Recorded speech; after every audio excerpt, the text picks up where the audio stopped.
All right, so this is where we were last time. Let's make sure things are working. Okay, good. This is where we were last time. We started talking about, like, well, how would one even implement a genetic algorithm? So we talked about the problem, which was just maximizing the unsigned binary number representable by some number of bits. Of course, we all know this is a rather silly problem. All you have to do is just turn every bit to a 1. We know that's the solution, but because we understand the problem so well, that's why we're using it. We talked about a representation. How exactly do we want to encode this problem? Here I decided I'm going to do a list of 1s and 0s. You could do whatever you want. We talked a little bit about the idea of something like a direct or indirect representation. This would be an example of something that's relatively direct. It's easy to translate between the encoding and what it means. But sometimes you have problems where the representation is rather indirect, and it can get a little complex. But you need some sort of mechanism to convert.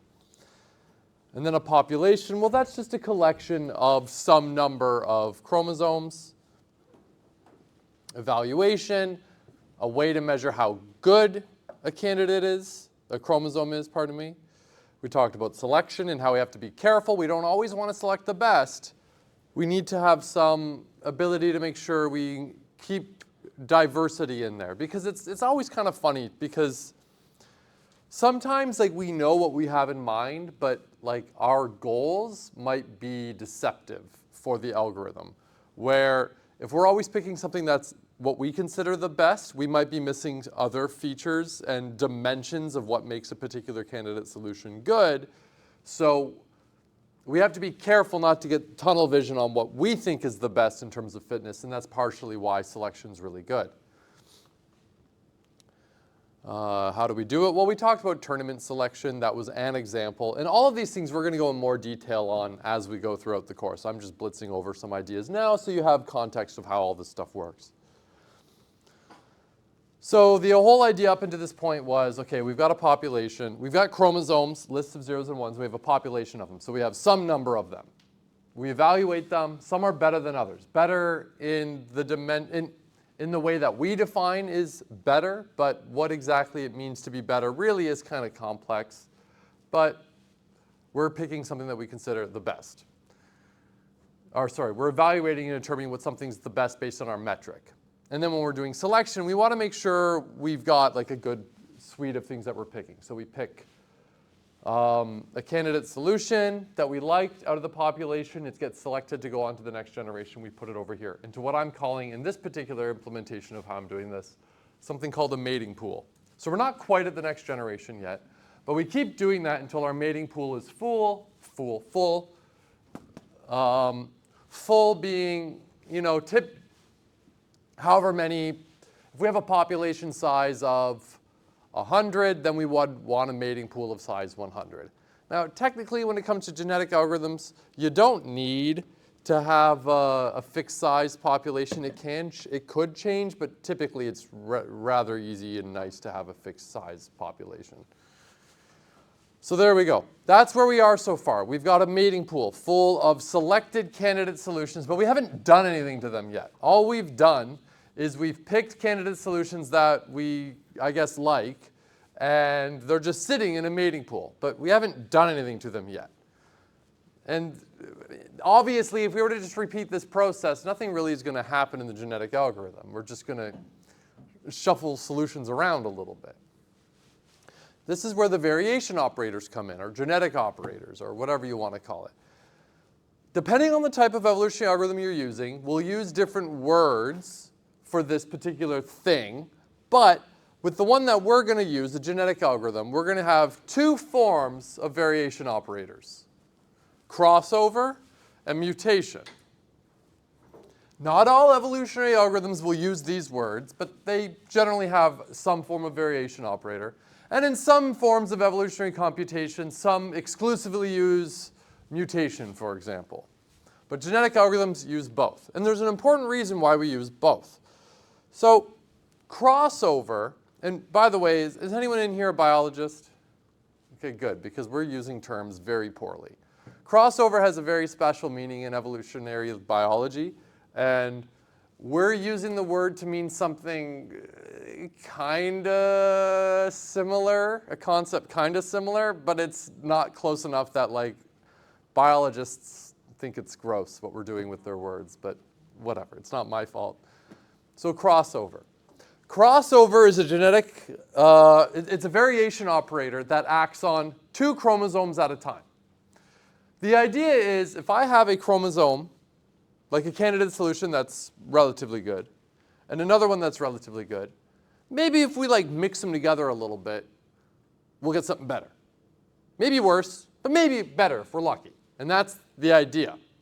So there's no correct, like anything with evolutionary algorithms, there's no correct way to do crossover. The correct way to do crossover is it works between 2 chromosomes and they can exchange information in some way. That's really what you have to achieve with crossover. But how you do it is up to you. Now there are, like everything, there are some popular ones that people use, kind of like a suite of defaults that you could use. That's not to suggest that these ones are necessarily particularly good, it's just they're a great starting point. And the one we're going to use here is something called one-point crossover. It's a relatively simple one, but it works pretty well. So here's the idea. Given 2 chromosomes, and in our particular problem, because we're evolving n-bit binary numbers, every chromosome is the same length, which is nice. So with one-point crossover, given 2 chromosomes, select an arbitrary index randomly, or stochastically. Remember, we like the word stochastic, not random. Select an arbitrary index, and then swap the contents of the chromosomes from that index to the end. So here's an example. Here's a chromosome of all zeros, just for demonstration purposes. Here's a chromosome of all ones. If I select index 2, so 0, 1, 2, after the crossover, this is what one-point crossover would produce. You see, we go to index 2, and then we swapped everything. That's what happened, and then swap to the end. That's how we're going to do one-point crossover. If we were, there's other ones, like 2-point crossover. Pick 2 indices, but swap everything between the indices. Pick 3-point crossover, n-point crossover. You could do whatever the hell you want. It doesn't matter, as long as it works. But one-point crossover is nice. When it comes to these genetic operators, often people will look to select a genetic operator for their problem where they know some nice properties about the genetic operators. Like with this particular genetic operator, all of what I'm saying today we will go into far more detail later on, but I'm just giving you these ideas right now. So you're not expected to be an expert in anything I'm about to say. But with one-point crossover, what's nice about it is it's not a very destructive chromosome or crossover. It doesn't like damage the chromosomes. Damage isn't the right word. It doesn't like change them so much. Like consider if this was a good solution and this was a good solution, we're getting like chunks of good solutions.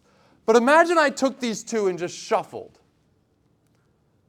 such that like I got it like 0, 1, 1, 0, 1, 1, 0, 0, I can't remember, the inverse of that, whatever. I just swapped them.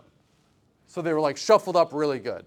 Well, you know, if like adjacency mattered in this chromosome, where like where the position of these things are relative to one another, that would be a little bit more destructive. More on this later. This isn't the best example to show you what I mean. Once we have more context and experience with evolutionary algorithms, this will be a little clearer. And here's an example of how to do it. It takes parent 1, parent 2, and then an index. So just some exception checkings, making sure they're the same length, make sure the index is valid. Otherwise, make a copy of parent 1. For those of you that, one sec. For those of you that don't remember, this is an easy, cheesy way to make a copy in Python. Make a copy, and then basically everything, child 1, child 2, from index to the end will be child 2 from index to the end, whatever. That's just some Python, a very Python-y way to do a swap. You had a question? Is there ever a case where you only change 1 bit? Only 1 bit? Yeah, absolutely. You could do, all that matters is that it's exchanging information between 2 chromosomes. Then it's crossover. If it's a good crossover, it's because it worked. If it didn't work, well, maybe it didn't work for that particular problem. And this is where it gets hairy, is like a crossover like that might work really well for certain problems. Like all of this stuff is so complex. It's like, I think I was saying, like, you ever play, there has to be a name for these types of games, but there's like a puzzle in these puzzle games that you get where like, you've got, forgive me for a moment where I try to explain something here. You know those like games where, I don't know, you've got like,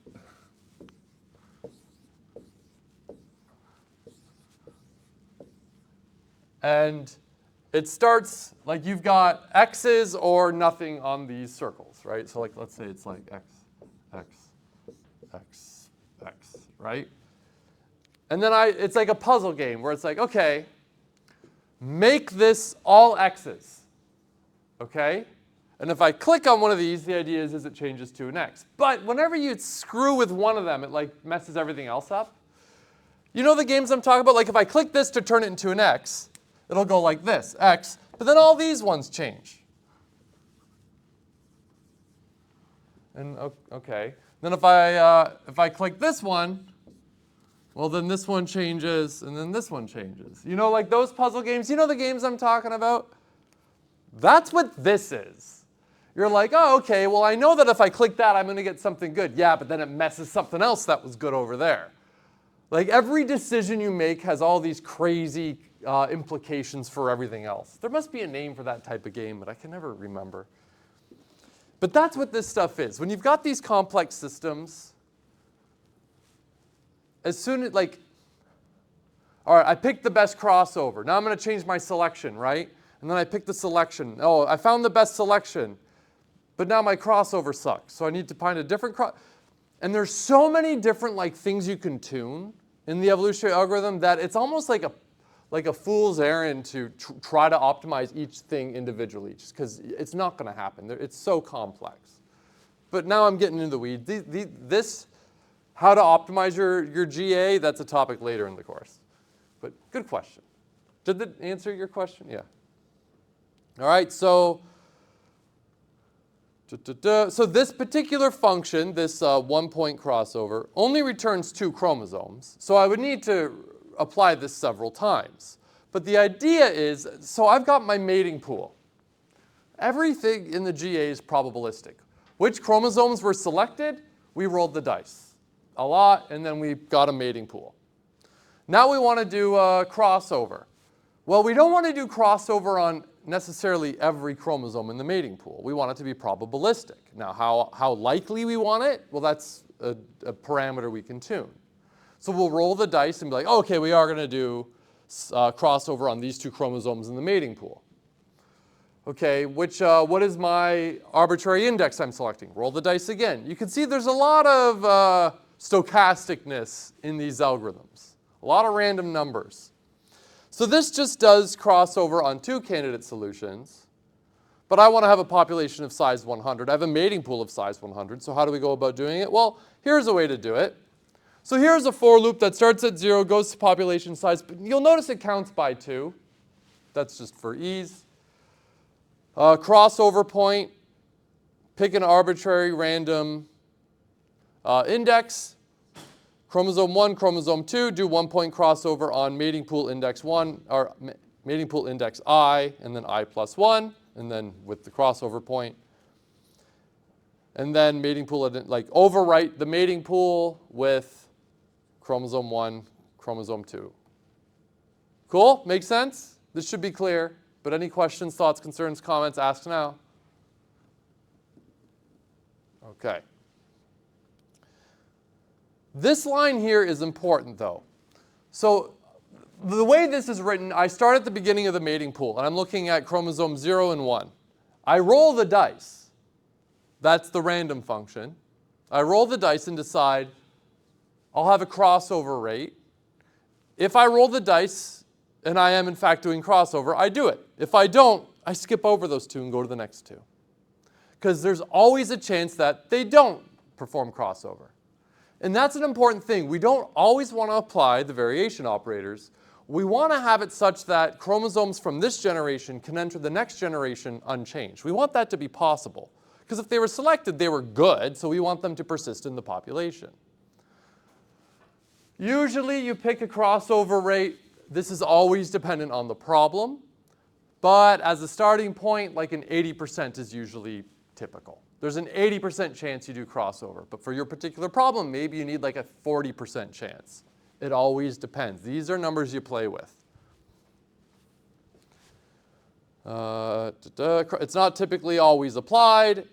This provides a way for the candidate solutions to persist to the next generation unchanged, like I just said. The probability, So the value would be between 0 and 1, right? Usually, depending on how you implement it. This is, when I call the random function, it generates a number between 0 and 1, a float.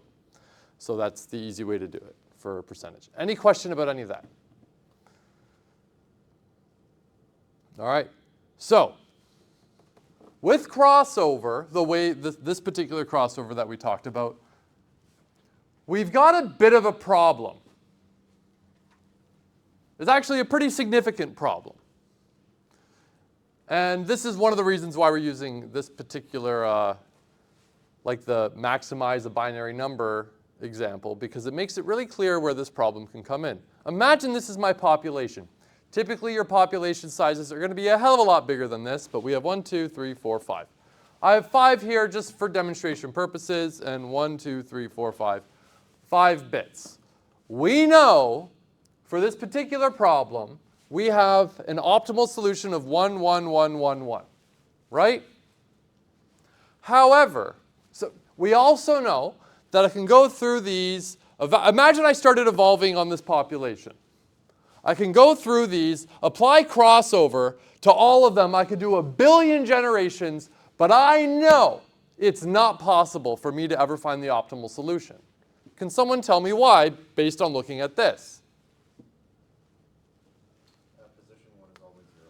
Position 1, there's no 1 in any of these here, meaning there is no way for the genetic algorithm to ever introduce new information. All it can do is exchange existing information amongst the chromosomes. So it's not possible to find the optimal solution because no matter how I perform crossover, I can never get a 1 in index 1. It doesn't matter that it's index 1. The zeros could have been in any of these indices. The point is, I have no way to introduce new information. And this is a big problem. So we need a way to address this. And this is where mutation comes in. Mutation is a variation operator that only ever acts on a single chromosome. It never acts on 2 at the same time.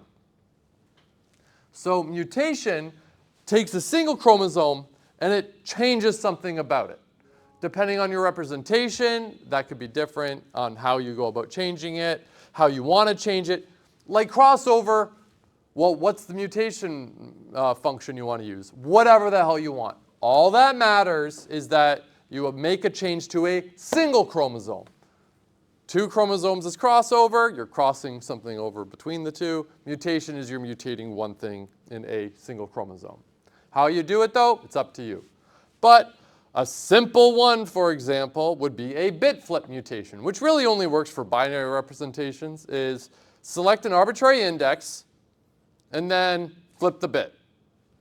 So if here's my chromosome and I select index 0, 1, 2, well, if it's a 0, turn it into a 1. So it turns into that. If I did it again and I picked index 2, well, the 1 would turn into a 0 and it would go back.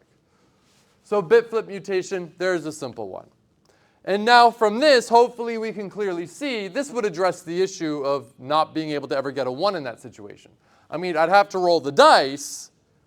It's all probabilistic, but you know, with a sufficiently large population and a sufficiently large number of generations, I'm pretty damn likely to get a 1 in that index 1. Yeah? If it's all of like the digits, like from 0 to 9, is it just like a random chance between 0 and 9? So this is, if you have that type of encoding, like a representation, a bit flip mutation wouldn't really work. What you do, on the other hand, is entirely up to you. A common thing you do is you select an arbitrary index, you know the valid, like you know like what the genes can be. That's a word that I don't usually use, but like what the valid values are for that specific index, just randomly select a new one and replace it. That could work, but again, that's just one example. You can do it however the hell you want. All right, so here's bitflip mutation, parent, index, make a copy. This is just an easy way to do bitflip, right? Add 1, mod 2. If this is unclear for you, just think of the literal 2 possibilities. If it's a 0 and I add 1, I have 1 divided by 2. That's 0, remainder 1, it stays as a 1. So if it was a 0, it turns into a 1. If it was a 1, 1 plus 1 is 2. 2 mod 2 is, well, 2 divided by 2 is 1, remainder 0. We get the 0, so the 1 becomes a 0. So this is just an easy way to turn a 0 to a 1 and a 1 to a 0, and without if statements, like if 0 be a 1, else 1 to a 0. And then return the child. So limited to crossover, we want it to all be probabilistic, except this time, instead of counting by 2s and selecting 2 chromosomes, we just start at the beginning and roll the dice and go like, okay, do we mutate? Do we mutate? Do we mutate? Until we're done at the mating pool. Now, with the mutation rate, what do we want it to be? Well, like everything, there's no correct answer. You do what works.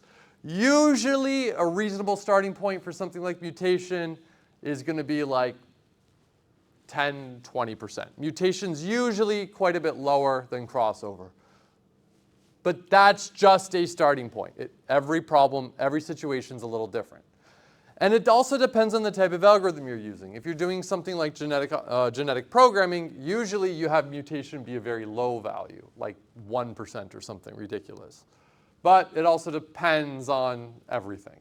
So whenever I'm saying like usually, that's even already like, perhaps I'm pushing the limits on the word usually, because it really is so situationally dependent. Whenever I'm saying usually, what I really mean is this would be a good starting point if you don't know where else to go or do anything, right?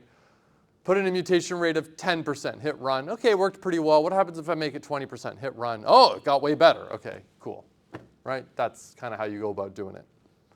Any questions so far about mutation or anything up until now? All right, termination requirements. Well, so yes? I do have a slight question. Is it possible to do mutation and crossover on the same thing in the same... Yes, absolutely. It's entirely possible for, and you can see from this implementation, well, actually, maybe we will see in a moment how it would be quite explicitly clear that it could be possible, but in terms of the spirit of what you would want to do, that's entirely reasonable. Everything's probabilistic. Sometimes you have chromosomes where nothing happened to them, get to the next generation. Sometimes they had crossover, sometimes they had both. Sometimes they only had mutation. It's always just whatever happens, whatever happens. So when do we want to end? Everything now, I've showed you how to go from one generation to another generation. We know how to initialize. Then we go into that generational loop. We have a population, evaluate them, select them, put them in the mating pool, apply the genetic variation operators. We finish one generation. If we want to do another generation, guess what we do? Do it again. Start the loop over, except the mating pool becomes the population. Repeat, repeat, repeat, repeat, repeat. But when do we end? Well, whenever the hell you want. You want to end after you find the optimal solution? Okay, good luck. For certain problems, that might be realistic, but for a lot of problems, that's unrealistic. So instead, maybe you want to run until you find a solution that passes some sort of threshold, right? Or maybe you want to run until, you know, it's been 100 generations and nothing in the population has really improved. It's converged. The population isn't really changing. Okay, you can stop then.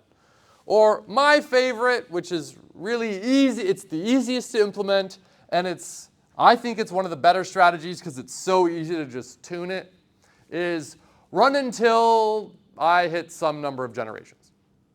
Run for 10,000 generations. Okay. Did it look, when you do that, you look at what we call like the learning curve. You look at like the population average fitness. And if you see the population average fitness is still going up like this, and it stopped, you should probably let it run a little longer, right? If I'm hitting run and it's kind of gone like this, and then it stops, it's probably done. I probably didn't even need to run it that long. This is all about how to analyze and tune and figure out how and when to stop and continue with your evolutionary algorithms, or really any machine learning AI or optimization algorithm. Who in here has taken like an AI or a machine learning or data science course? 1, 2, 3, 4. Okay, good. You guys will be at an advantage because you have like a knowledge of how to like analyze your algorithms and how to tune and whatnot. But we will go over most of that stuff as well. So it's not critically important. So here is like the full, the full generational loop with everything in between. For generation in range generations, you can see I have it as like a constant for my run. Begin evaluation, population fitness. This is the same code as above. By the way, these tags here, when you see these comment tags, this is going to be true for everything in this semester whenever you see these tags. Really, the reason they're there is because if I go up here, just this is a side thing for you. Like, let's go look at the...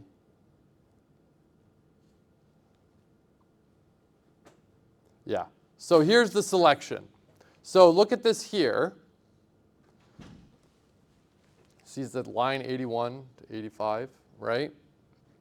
Really, when I wrote this web page, I said, go import the code between those two tags, but don't show the tags.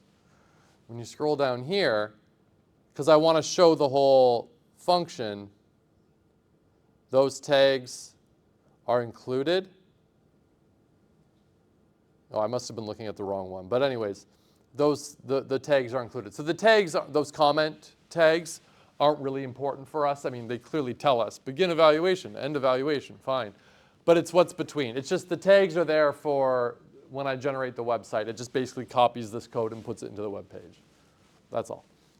So here's the whole loop. For each generation in the generations, population fitness, calculate the fitness. This is just some bookkeeping thing. I've got two lists. I've got a generation max fitness and generation average fitness. I take the max population fitness, then I take the average population fitness. Cool, yeah. I just want bookkeeping, just to see how they look. Begin selection, mating pool, do tournament selection, keep doing it until the mating pool is full. Begin crossover. For each pair of members in the population, roll the dice to see if we do crossover until we're done. And then once that's done, do the mutation, and then once that's done, make the population now the mating pool, and repeat. Repeat, repeat, repeat, repeat, repeat until we run out of generations. And then we're done. Now,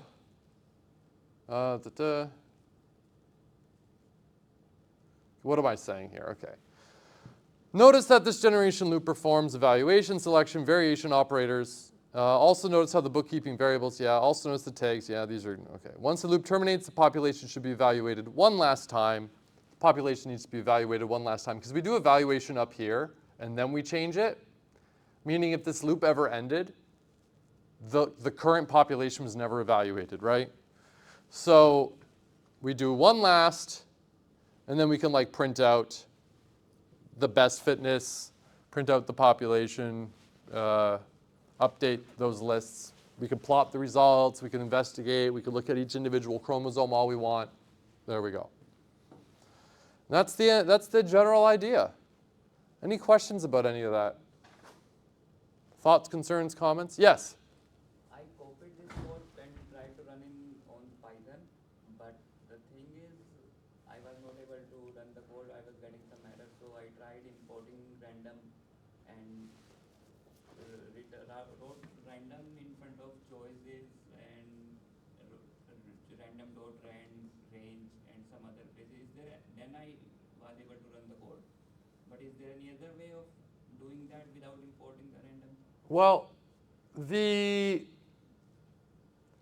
Interesting that you asked that because I'm about to show you like all of this anyways. So, all right. Any other questions before we go on to the next topic? So really what you should do, and I don't know if you've done this, is the best way to go about doing this is to set up the virtual environment. Did you set up a virtual environment? Perfect, that's fine. I'll show you how to do it. The instructions are on the GitHub page, but I'm going to walk us through this anyways. Okay? Any other questions before we go to the next thing? Okay, so is anyone here on a Mac? Okay, so I don't know if GitHub Desktop works on Mac, but I assume regular Git. If you're on a Mac, do me a favor and open up your terminal and type git status, git G-I-T space status, and just tell me what it says. I don't know if Mac comes with Git by default. Is it saying nothing's there? It's saying no Git repository. Perfect, but that means Git's there. Yeah? Good. Okay, so you could do it the way I usually like to do it, which I will not be able to show you on my computer. But anyways, I'll help you another time. Maybe you can use GitHub Desktop. I don't know if it's available for Mac. Maybe we'll find out right now. Now, this is a perfect example of setting your computer up to do this because this computer that I'm using is not set up to do any of this yet. So we're going to walk through everything here. Before any of that, though, now I won't walk you through this part entirely, but I'll give you some pointers. Raise your hand if you have a GitHub account. Raise your hand if you do not have a GitHub account. Well, you will after today. Go to GitHub and make an account. You're going to need it.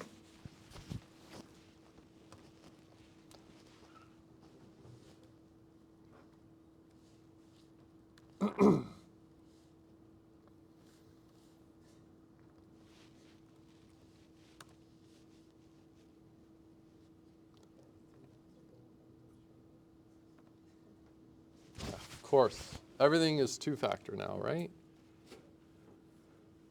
There's a download for Mac OS. Perfect. Then do that. Because I assume it's going to be similar. Okay, where's my authenticator? There we go.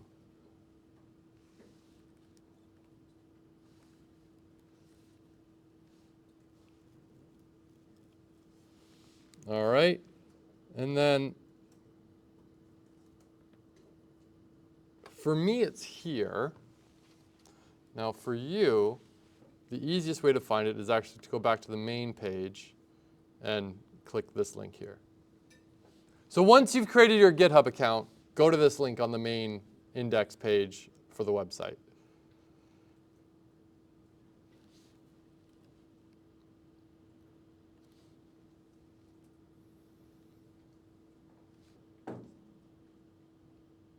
I also need to get GitHub Desktop.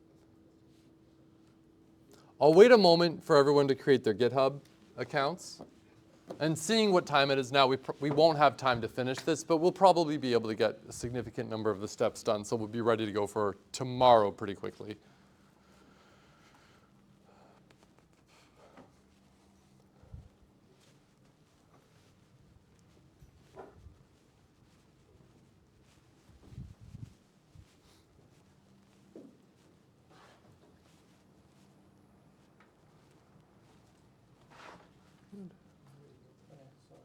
I do have an account. Perfect.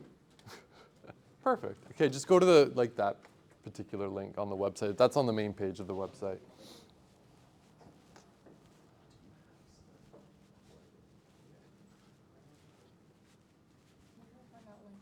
Right on the front main page. So go to just click that at the top, and then right there. Perfect.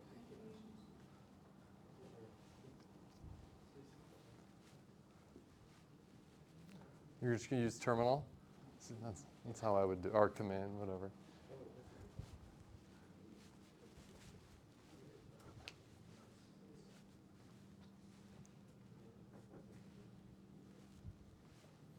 Yeah, just sign up there. It doesn't matter if you use your personal account or your SaintFX one. Actually, maybe use your personal, because the SaintFX one, after you leave, I don't know how that would work.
Raise your hand if you don't have your account quite yet set up.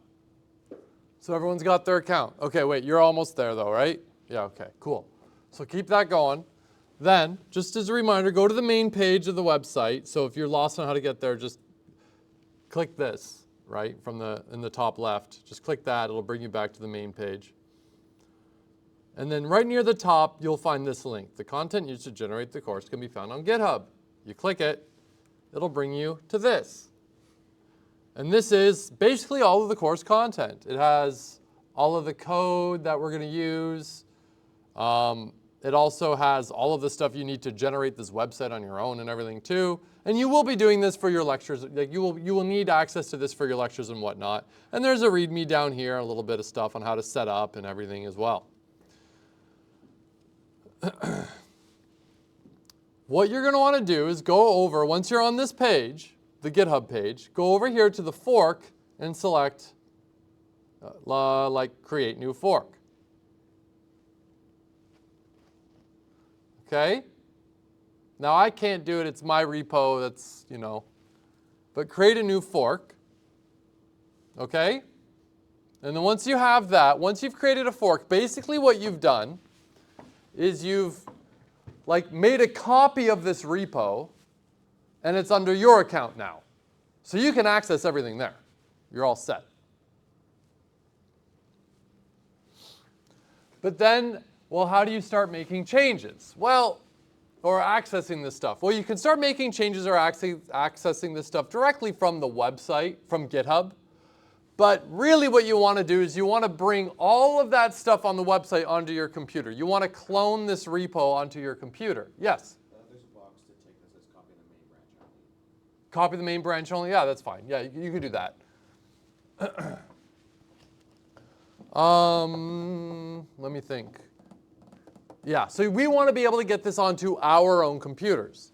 Now, the way I would typically do this is through the command line, but a lot of people don't like to do it that way. A lot of people like to use it through GitHub Desktop. And honestly, it's not that easy to do as command line on Windows versus like Mac or like through Bash, but anyways. We're going to use GitHub Desktop. So to get GitHub Desktop, GitHub Desktop.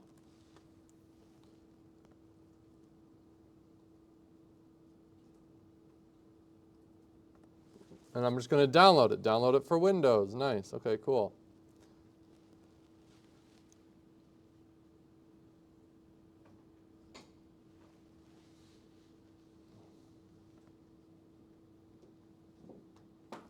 And I'm just going to install it now when it'll let me.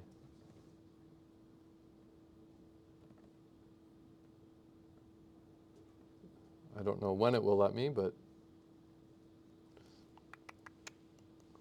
yeah, look at that, a Mac version, nice. Okay, here we go. So we're going to install GitHub Desktop. It's just a nice little program that helps. It makes it like a little easier, I think, to deal with. Yeah, sign in to github.com. Yeah, okay, sign in. Yeah, continue. Yeah, sure. Yeah, that's me. Finish.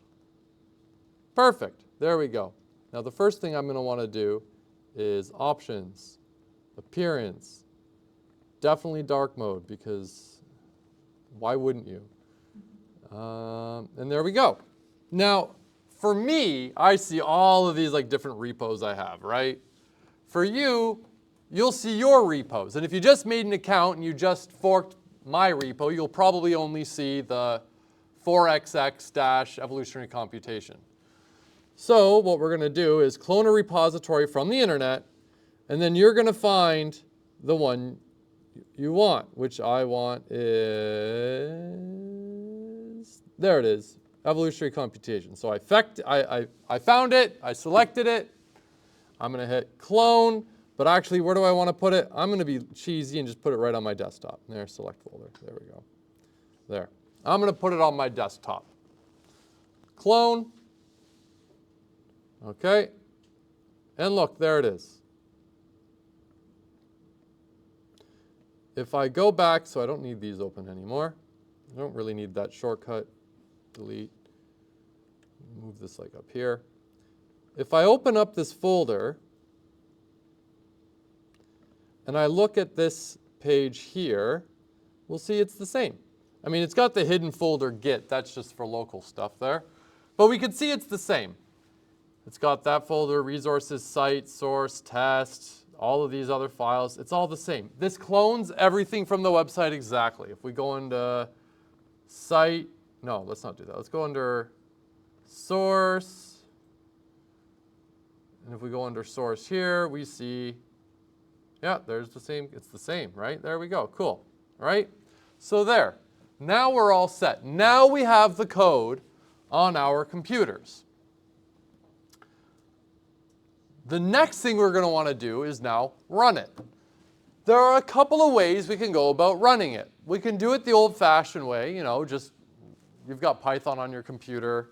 You have Python on your computer, and you could just start running this stuff. But you're going to want to make what they call a virtual environment. Raise your hand if you know what a virtual environment is. Okay, that's normal. A lot of people don't know what it is at this stage.